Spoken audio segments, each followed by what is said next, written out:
கர்த்தர் நல்லவர். இன்றைய வசனம், என்னை ஒடுக்குகிற துன்மார்க்கருக்கும் என்னை சூழ்ந்து கொள்ளுகிற என் பிராண பகையினருக்கும் மறைவாக உம்முடைய செட்டைகளின் நிழலிலே என்னை காப்பாற்றும்.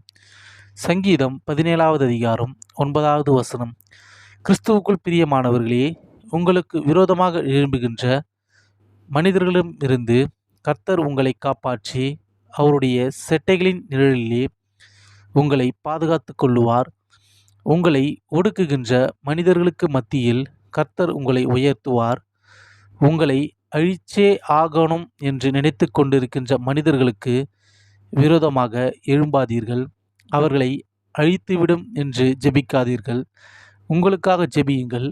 அவர்களிடமிருந்து என்னை காப்பாற்றும் என்று ஜெபியுங்கள். நிச்சயமாகவே அவர்களுக்கு முன்பாக கர்த்தர் உங்களை காப்பாற்றி ஒரு உயரமான இடத்திலே வைப்பார். ஆமேன்.